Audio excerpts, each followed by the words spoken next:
Tiens, Volodymyr Zelensky qui veut la paix. Mais depuis quand il veut la paix, lui?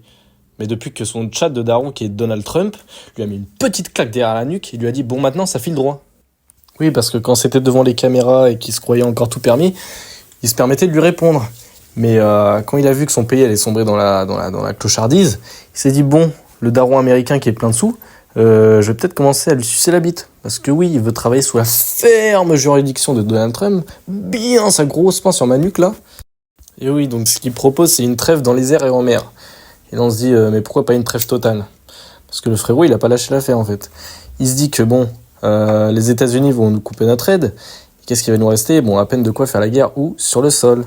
Donc, il veut, en fait, réduire le front pour que le peu d'aide qu'il arrive à nous gratter, à nous, l'Europe, parce que nous, on est encore des petits cons. Parce que Slava Ukraina ou je sais pas quoi, là, bah, le peu d'aide qu'il va recevoir, il va encore pouvoir le mettre dans du matos de guerre et il va pouvoir tenir le front, mais que sur terre. Et donc il dit à Poutine, bon, toi qui as une meilleure armée, s'il te plaît, viens, on fait la guerre que là où ça m'arrange. Et donc là, ça parle de paix durable, de je sais pas quoi. Encore une fois, sous le ferme Donald Trump. Parce que bon, l'Europe, ils sont bien gentils, mais ils ont pas de munitions pour 3 semaines de guerre.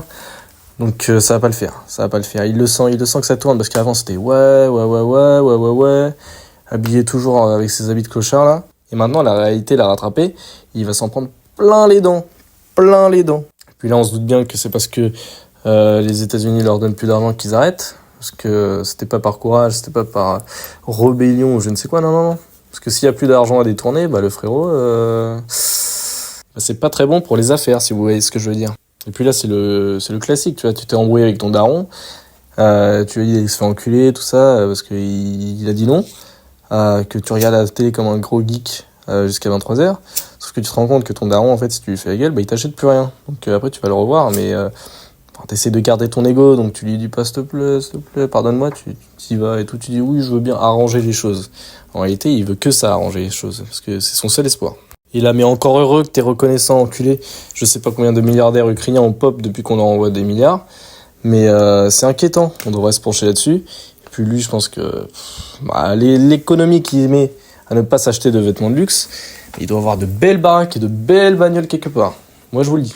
Et puis là, bon, il a voulu sauver son pays.